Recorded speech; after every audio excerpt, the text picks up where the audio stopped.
আল্লাহর নবীজির একজন আশিক, যিনার নাম হইল হযরতে ইমাম গাজ্জালী রাদিয়াল্লাহু তাআলা আনহু। ইমাম গাজ্জালী রাদিয়াল্লাহু তাআলা আনহু বলেন, আমি একদিন ফজরের নামাজ আদায় করে আমি আমার মসজিদের মধ্যে অবস্থানরত অবস্থা, এমন সময় আমার কাছে একজন সাদা সিধা ব্যক্তি, চেহারা বড় সুন্দর মায়াবী, সুঠাম দেহওয়ালা, আমার কাছে আইসা কান্না করতেছে। আমি তার কান্নার ধরন দেখে বুঝতে পারলাম ওই ব্যক্তি ঘুমের ঘরে অত্যন্ত ভয় পেয়ে গেছে। এই জন্য আমি ইমাম গাজ্জালীর কাছে আগমন করলো। ইমাম গাজ্জালী বলে, আমি প্রশ্ন করলাম, ও আগন্তুক ব্যক্তি, আপনি কেন কান্না করতে করতে আমার সামনে আসলেন? আপনাকে দেখে মনে হয় আপনি বড় ভীতি প্রদর্শিত হয়েছেন, কান্না করবেন না, আপনি আপনার ভয় পাওয়ার কারণটা আমার কাছে বলেন। উনি বলেন, হুজুর, আমি হঠাৎ করে ঘুমের ঘরে স্বপ্ন দেখলাম কে যেন আমাকে পেছন থেকে তাড়া করতেছে আর আমাকে ডাকতেছে, এ বান্দা আমার সামনে চলে আয়, আমার সামনে চলে আয়। আমি তার সম্মুখে যখন গেলাম, উপর থেকে একটা পাথর আমার মাথা বরাবর পড়ে আমার পুরাটা শরীর থেতলিয়ে গেছে। হুজুর, আমি এমন ভয় পাইয়া ঘুম থেকে জাগ্রত হয়ে গেলাম। জাগ্রত হওয়ার সাথে সাথে আমি আবার একটু ঘুমানোর চেষ্টা করলাম। আমি আবার স্বপ্ন দেখলাম, এই মুহূর্তে আমার উপর থেকে পাথরটা সরায়া কে যেন আমার শরীরটাকে আবার পূর্বের ন্যায় করে দিয়েছে। ইমাম গাজ্জালী চোখের পানি ফালায়া ফালায়া কান্দে আর ডাক দিয়ে বলে, বাবা, তোমার জন্য আমার আল্লাহ তাআলা এলান পাঠাইছে। দুনিয়ার জমিনে হয়তো তুমি কোনো গুনার কাজ করতে করতে তুমি বড় নাজেহাল হয়ে গেছো, আমার আল্লাহ খবর পাঠাইছে, বান্দা তুমি হেদায়েতের রাস্তা গ্রহণ করো, আল্লাহ তাআলার পথ মতে চলাফেরা করো। এ বান্দা, এই পথটা অনুসরণ করলে আমার আল্লাহ তাআলা ইন্তেকালের পর তোমাকে জান্নাত প্রদান করবে। ছেলে বলে, হুজুর, আমি মুসলমান না, আমি একজন খ্রিস্টান। আমি আপনার কাছে দৌড়ে আসার কারণ হইল আপনি আমাকে একটা ভালো ফয়সালা দান করবেন, কারণ এর আগে আর দুইবার আমি একই স্বপ্ন দেখেছি। আমি খ্রিস্টান ধর্মের পাদ্রীদের কাছে গেলাম এটার একটা ফয়সালা পাওয়ার জন্য, খ্রিস্টান ধর্মের পাদ্রীরা আমাকে ফয়সালা দেয় নাই। হুজুর, আপনি ফয়সালা দিয়েছেন, কিন্তু আমার মা, আমার আব্বা জান, তারা কি আমাকে অনুমতি প্রদান করবে? হুজুর ডাক দিয়ে বললেন, ইসলাম ধর্ম গ্রহণ করার জন্য মা বাবার অনুমতি লাগবে না, তবু তুমি শালীনতা বজায় রেখে হেদায়েতের পথে তোমার মা বাবার কাছে যাইয়া অনুমতি প্রার্থনা করবা। যদি তোমার মা তোমার বাবা অনুমতি না দেয়, তাহলে তুমি সন্তান দুনিয়ার জমিন থেকে কবরে যাওয়ার আগে কালিমা পয়রা মুসলমান হইবা। ওই খ্রিস্টান বলে, আমি আমার আম্মা আব্বার কাছে অনুমতি চাইলাম, কিন্তু আমার মা আমার বাবা খ্রিস্টান ধর্ম ত্যাগ করার অনুমতি আমাকে দেয় নাই। এই মুহূর্তে ইমাম গাজ্জালীর কাছে আইসা আমি কালেমা পড়লাম, কালেমা পইরা আমি মুসলমান হইলাম। কিন্তু আমি যখন কালেমা পড়ে মুসলমান হইলাম, আমার আম্মা আব্বা আমাকে অত্যন্ত ভালো নজরে দেখতে পারতেছেন না, বাজে নজরে তাকায়। আমি কালেমা পড়ার পর অল্প কিছুদিন যাইতে না যাইতে আমার মা বাবা আমাকে প্রহার করা শুরু করলেন। আমাকে বলতে লাগলেন, তুমি যদি ইসলাম ধর্ম পরিত্যাগ না করে, ইসলাম ধর্ম পরিত্যাগ করে আমার খ্রিস্টীয় ধর্ম পালন না করো, তাহলে তুমি সন্তান আমাদের পাওনা জায়গা সম্পত্তি থেকে বিরত থাকবা। সন্তান বলে, মা, যে ইসলাম ধর্ম গ্রহণ করলে, কালিমা পড়লে আল্লাহ তাআলা জান্নাত প্রদান করে, আমার দুনিয়ার বাড়ি, দুনিয়ার গাড়ি, সম্পত্তি সব পড়ে থাকবে, আমার আল্লাহ তাআলা আমাকে কবরে গেলে জান্নাত প্রদান করবে, আমি এই নিয়ামতটা চাই। আপনি বলেন না আমি ইসলাম ধর্ম এখনো কি ত্যাগ করবো নাকি? মা বাবা বলে, হায় রে, ইমাম গাজ্জালীর দরবারে যায়া ইসলাম গ্রহণ কইরা তুমি সন্তান এমন কি নিয়ামত পাইলা, যারে সন্তান আজকে থেকে আমি, মা এবং তোমার আব্বা জান দুইজন মিলে তোমাকে ত্যায্য পুত্র ঘোষণা করলাম। সন্তান কান্না করতে লাগলেন। ইমাম গাজ্জালীর দরবারে যা বললেন, হুজুর, ইমাম গাজ্জালী রাহমাতুল্লাহ আলাইহি আপনার কাছে আবদার হইল, আমার মা বাবা আমাকে ত্যায্য পুত্র করেছেন, আপনি আমাকে কালিমা পড়াইলেন। হুজুর, আমার কাছে বড় ভয় লাগে, আম্মা আব্বার কলিজার মধ্যে আঘাত লাগার কারণে না জানি আমার আল্লাহ তাআলা আমি সন্তানকে কবরের মধ্যে কঠিন আযাব দেয়। হুজুর বলে, তুমি তোমার আম্মা আব্বার কাছে 3 বার দাওয়াত দিবা, কালেমার দাওয়াত। তোমার আম্মা আব্বা যদি কালেমার দাওয়াত গ্রহণ না করে, তাহলে তুমি সন্তান আম্মা আব্বার কাছ স্টেজে চলে আসবা। তবে কখনো যদি তোমার মা বাবা তুমি সন্তানের কাছে কোনো কিছুর সহযোগিতা চায়, তুমি তোমার আম্মা আব্বাকে সহযোগিতা করবা। ওই সন্তান বলে আমি 3 বার আমার মা বাবার কাছে দাওয়াত প্রদান করলাম, কিন্তু আমার মা বাবা ইসলামের কালেমার দাওয়াত গ্রহণ করেন নাই, আমি চলে আসলাম। ইমাম গাজ্জালী রাদিয়াল্লাহু রাহমাতুল্লাহ আলাইহি উনি বলেন অল্প কিছুদিনের মধ্যে ওই নবমুসলিম খ্রিস্টান ছেলেটা ইন্তেকাল করলো। কিন্তু ইন্তেকাল করার দিন রাত্রবেলা আমি দেখলাম আমার ঘরের দরজার মধ্যে একজন বুড়ো পুরুষ, একজন মহিলা দাঁড়ানো। আমি আমার ঘরের দরজায় এসে জিজ্ঞাসা করলাম, ও আল্লাহর বান্দারা, আপনারা দুইজনকে অত্যন্ত পরিচিত মনে হয়। আল্লাহর দুইজন বান্দা এবং বান্দি বয়স্ক মানুষ জিজ্ঞাসা করে, হুজুর আমার ছেলে আপনার কাছেই তো কালিমা পড়ে মুসলমান হয়েছে। বলে হ্যাঁ হুজুর, সন্তানকে আপনি মাটি দিয়েছেন, কাফন দাফন করেছেন, কিন্তু হুজুর এখন রাত্রবেলা আমি অত্যন্ত খারাপ একটা দুঃস্বপ্ন দেখেছি।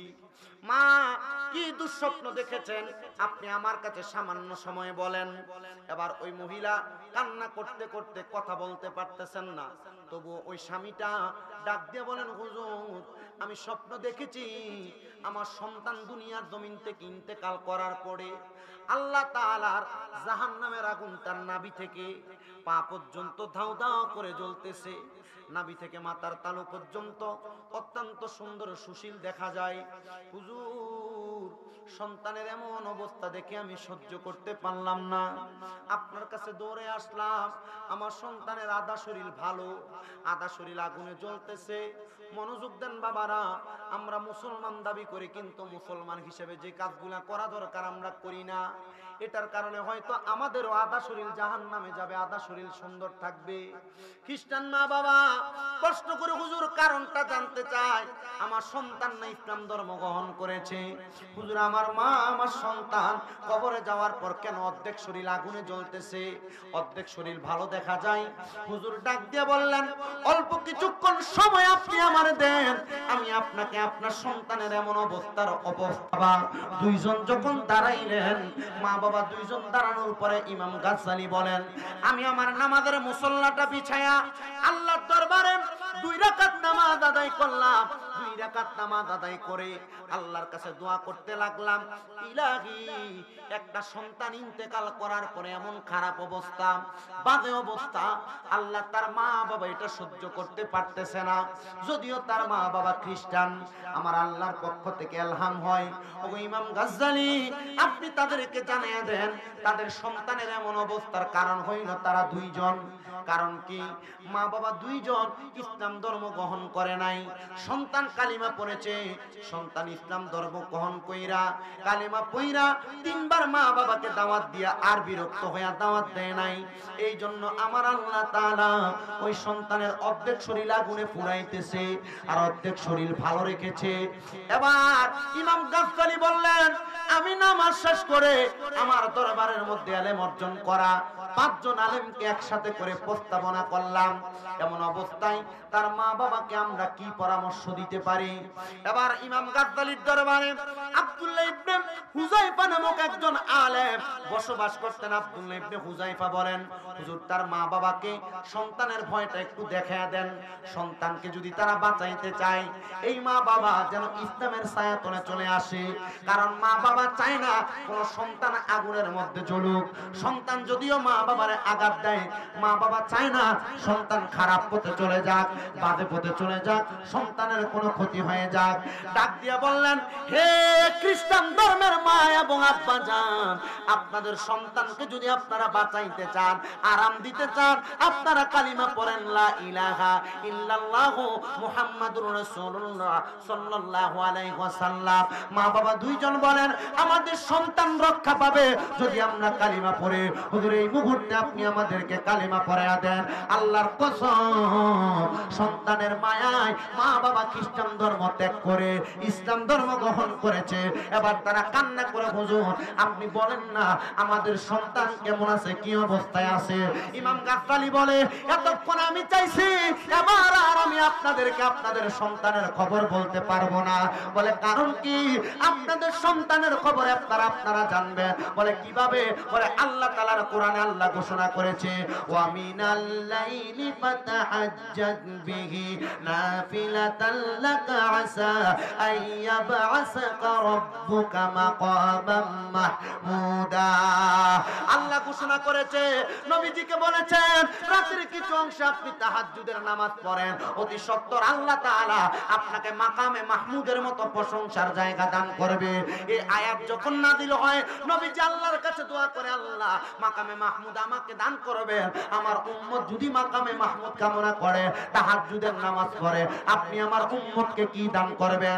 আমার আল্লাহ তাআলা জানায়া দেয় জগতের বান্দার দলেরা, কেউ যদি তাহাজ্জুদের নামাজ আদায় করে আমার আল্লাহর কাছে দোয়া করে, আল্লাহ তাআলা ওই বান্দার মনের সব আশাগুলা পূরণ করে। ও আল্লাহ, আমরা তো আপনার কাছে তাহাজ্জুদ পড়ে পড়ে দোয়া করি, আমাদের সন্তান কবরে কেমন আছে জানায়া দেন। মাত্র 3 দিন তাহাজ্জুদের নামাজ পড়ে দোয়া করছে, ওই মা বাবা দুইজন পরের দিন ইমাম গাজ্জালির কাছে বর্ণনা দেয়, হুজুর আমরা দেখেছি আমাদের সন্তান জান্নাতের মধ্যে ডাইনে বামে সামনে পেছনে রহমতের ফেরেশতার গাঁট নিয়া জান্নাতের মধ্যে ঘোরাফেরা করতেছে, আর সে জান্নাতের ফল ভক্ষণ করতেছে। আল্লাহর ওলি ইমাম গাজ্জালি ডাক দিয়া কয়, মা, একটা মা বাবা কালিমা পড়ার সন্তানের জন্য দোয়া করার কারণে সন্তান যদি জান্নাত পাওয়া যায়, আপনারা চিন্তা করেন আপনারা কালিমা পড়ার কারণে আমার আল্লাহ তাআলা কবরে আপনারে কি নিয়ামত দান করবে। ওই মহিলা চোখের পানি পালায়া পালায়া ডাক দিয়া কই, হুজুর আমার আল্লাহ তাআলা ঘোষণা করে দিয়েছেন, আমরা যখন তাহাজ্জুদের নামাজ আদায় করেছি, আমরা যদি মরণের আগ পর্যন্ত ঈমান এবং নেক আমলের মাধ্যমে আমাদের জীবনটাকে অতিবাহিত করতে পারি, আমার আল্লাহ তাআলা আমাদেরকে কবরের মধ্যে শান্তি প্রদান করবে। এ আমার যুবক ভাইরা, মুরব্বী বাবাজিরা, পর্দার অন্তরালের মধ্যে আম্মা আব্বার মনটা সন্তান মাপ চেয়ে খুশি করছে, আল্লাহ তাআলা যেন ওই সন্তানদেরকে আম্মা আব্বার কদমে ধরে মাপ চাওয়ার তৌফিক দান করে। কিন্তু অনেকে চিন্তা করে, হুজুর যাদের বাড়িতে আব্বা আছে তারা বাড়িতে যায় বাবার পায়ে ধরে মাপ চাইবে, যাদের বাড়িতে মা আছে তারা বাড়িতে যে মার পায়ে ধরে মাপ চাইবে। হুজুর আমার মা নাই, আমার আব্বা নাই, আমার আম্মা অন্ধকার কবরে, আমিও কি আম্মা আব্বার কাছে মাপ চাওয়ার কোনো সুযোগ নাই? আল্লাহর নবী শিখিয়ে দেয়, কোন সন্তানের মা মারা যাওয়ার পরে, বাবা মারা যাওয়ার পরে, ওই সন্তান যদি তার মা বাবার কবরের সামনে দাঁড়ায়া পশ্চিম দিকটা পিছনে রেখে আম্মা আব্বার মুখের দিকে ফিরা আল্লাহর কাছে দোয়া করে, রব্বির হামহুমা কামা রব্বায়ানি সগীরা ওয়া কুর রব্বির হামহুমা কামা রব্বায়ানি সগীরা, এই দোয়াটা করতে দেরি সন্তান চোখের মণিকোঠার মধ্যে একটা মাছির মাথা পরিমাণ পানি ছেড়ে দিয়ে কান্না করলে, ওই পানি মাটিতে পড়ার আগে আমার আল্লাহ তার মা বাবার জীবনের গুনাহ মাফ করে দেয়। আজকে বিলগড় করিমবাড়ি সুন্নি যুব সমাজের অনেক সন্তান প্রবাসে আছে, অনেকে দেশে আছে, অনেকের মা নাই, অনেকের আব্বা নাই, দোয়া চেয়েছে। পর্দার অন্তরালে অনেক মেয়েরা আজকে বাবার বাড়িতে আসছে বেড়ানোর জন্য, কিন্তু বাড়িতে এসে সবার মুখ দেখছে কিন্তু মার মুখ দেখে নাই, অনেকে মার মুখ দেখছে, অনেকে আব্বার মুখ দেখে নাই। আমি বলবো একটু পরে মুনাজাত হবে, আল্লাহর কাছে শুধু দোয়া করবা আল্লাহ যেন আম্মা আব্বাকে ক্ষমা করে দেয়। আপনারা বলেন আমার আল্লাহ তাআলা সন্তানের নেক দোয়ার কারণে সন্তানের মা বাবাকে মাফ করতে পারে কি পারে না? দ্বিতীয়ত, হেদায়েতের পথ পাওয়ার জন্য হক্কানি রব্বানি পীর মাশায়েখ আল্লাহর ওলিদের অনুকরণ করবেন।